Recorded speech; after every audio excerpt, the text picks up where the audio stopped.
I see you're wearing my favorite color today, Edna, I said. This was a joke. I'd never seen her anything else. When she said red was her color, she meant it in a way most people don't. Oh yes, always, she laughed. Do you know I started dressing red when I was 16? I say that if I was to be a poppy, then a poppy I would be. Edna said that most surprising things.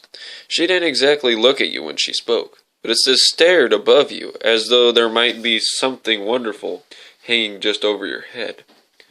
Well, we heard all about that before, haven't we? Said Edna Parsons, clamping Edna's elbow in a knuckle-bone vice grip. We'll be going along now. If I stand still too long, my knees are inclined to give out. They started to move away, but then Miss Parsons stopped, made a little nod, and then turned around. Luann, someone was looking for you this morning. Your husband, or whatever he may be. You mean on hell? She jumped so hard she bumped the stroller and woke up Dwayne Ray, who started howling. I wouldn't know, Virgie said, in such a way that she might as well have said, How many husbands do you have? When this morning while I was at the laundromat. I have no idea where you were, my dear, only that he was here. What did he say? He said he would come back later. Luann bounced the baby until he stopped crying. Quite a few minutes later, when they moved out of earshot, she said a bad word.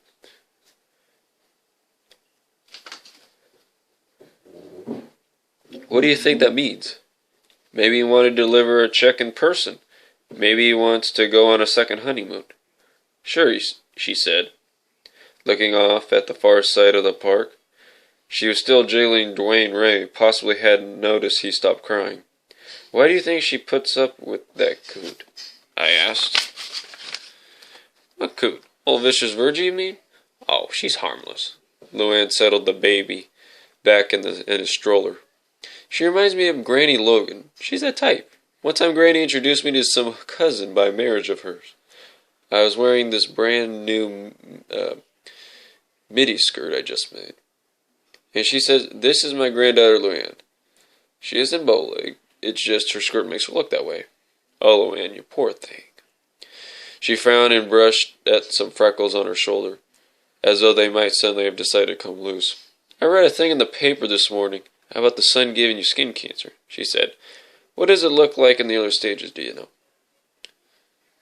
No, but I don't get it from sitting out just one afternoon. She pushed the stroller back and forth in an absent-minded way, digging a matched set of ruts into the dust. Come to think of it, though, I guess that's a little different from the way Miss Parsons is. Somehow it's more excusable to be mean to your own relatives. She rubbed her neck and turned her face to the sun again. Luann's face was small and round in the pretty way, like an egg sunny side up. But in my mind's eyes I could plainly see her dashing out the door on any given day, stopping to say to the mirror, Ugly as homemade sin in the heat of summer. No doubt she could see Granny Logan in there too, staring over her shoulder. After a while I said, Luann, I have to know something for Turtle and my sake. So tell me the honest truth. If Aunt Helen wanted to come back, move back in and have everything the way it was before, would you say yes?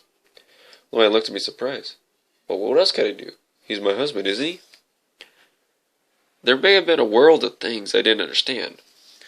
But I knew when rudeness passed between one human being and another, the things Miss Parsons had said about aliens were wrong and unkind, and I still feel bad, even though weeks had passed. Eventually, I apologized to Esteban. She's got a mean streak in her, I told him. If you're unlucky enough to get a hold of a dog like that, you give it away to somebody with a big farm. I don't know what you do about a neighbor. Esteban shrugged. I understand, he said. Really, I don't think she knew what she was saying about how the woman and kid who got shot must have been the drug dealers or whatever. Oh, I believe she did. This is how Americans think. He was looking at me in a thoughtful way. You believe that if something terrible happens to someone, that they must have deserved it. I wanted to tell him this wasn't so, but I couldn't. I guess you're right, I said. It makes us feel safe. Esteban left Maddie's every day around 4 o'clock to go to work. Often he would come down a little early and we'd chat while he waited for his bus. Attending my autobus was the way he put it. Can I tell you something? I said. I think you talk so beautifully. Ever since I met you, I've been reading the dictionary at night and trying to work words like constellation and scenario into the conversation. He laughed. Everything about him, even his teeth, were so perfect that they could have come from a book about the human body.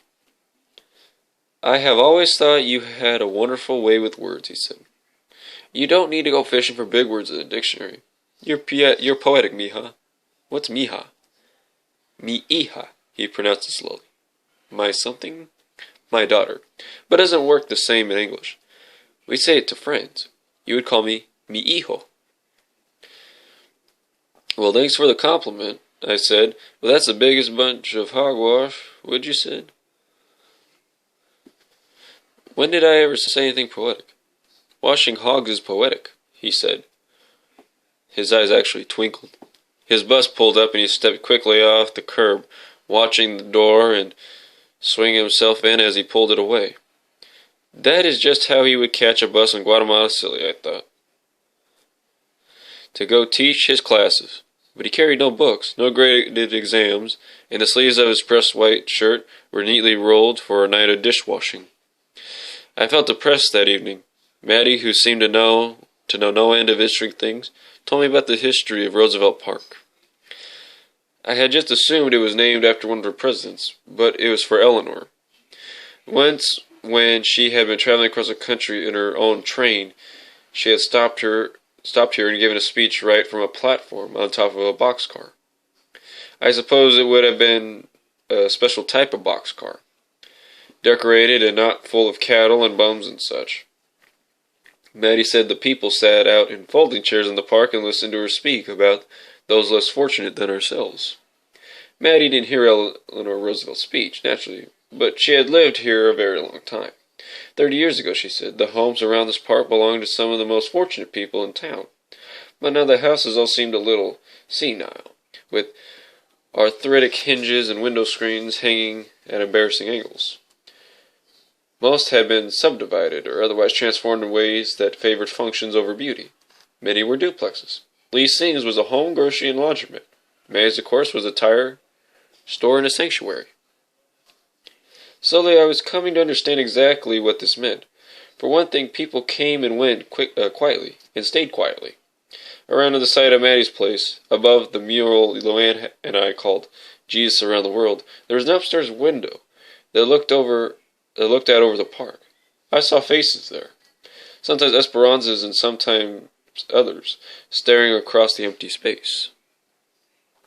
Maddie would occasionally be gone for days at a time, leaving me in charge of the shop. How can you just up and go? What if I get a tractor tire in here? I would ask her.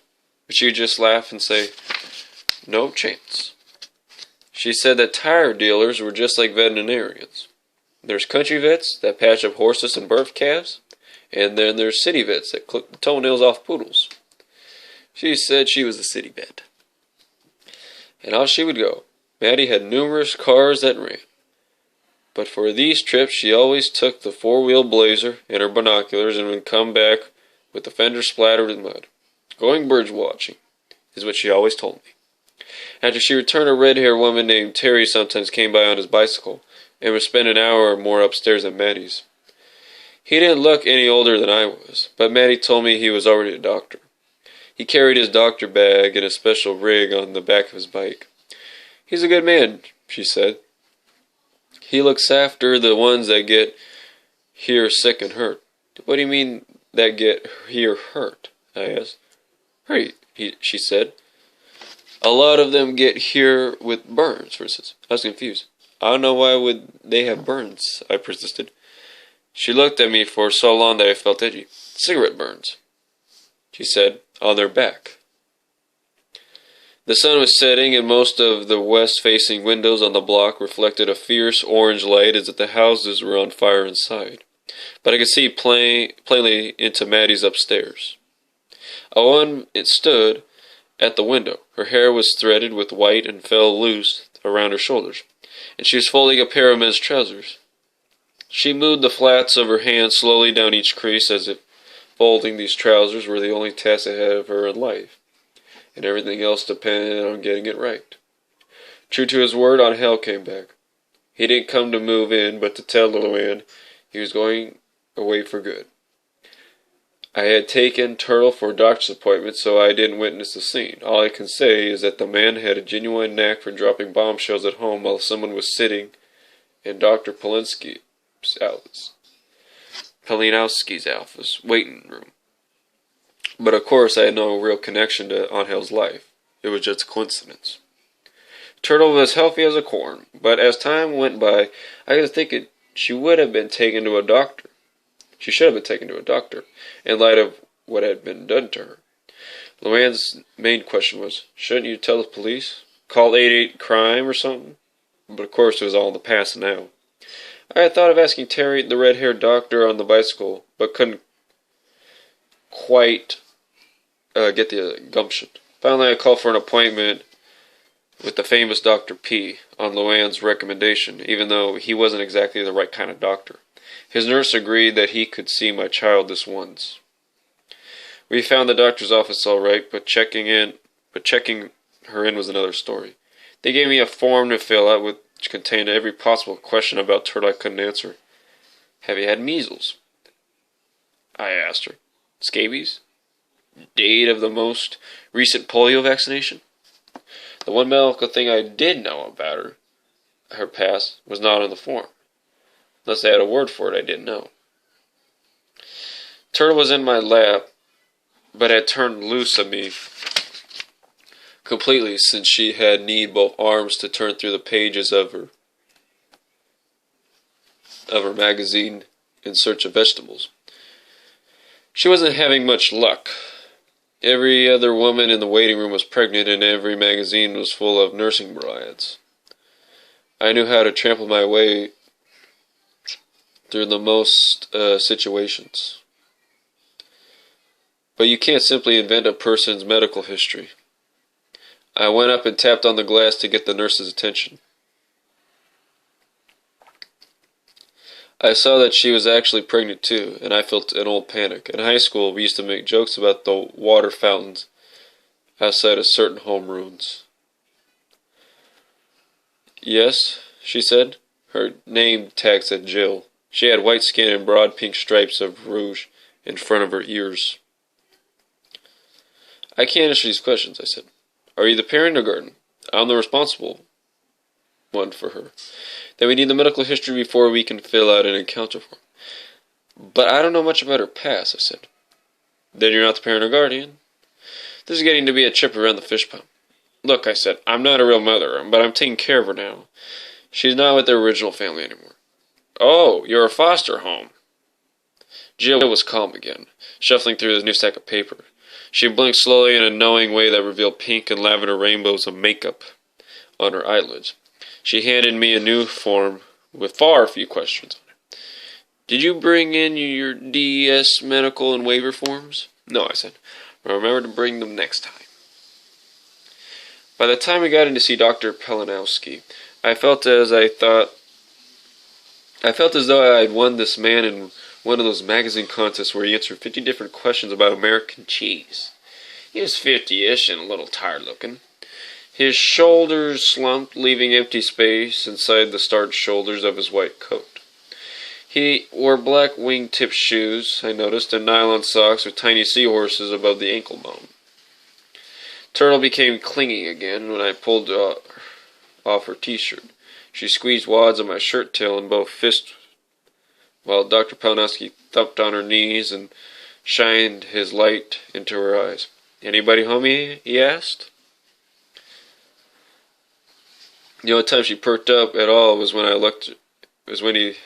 looked in her ears and said, "Any potatoes in there?"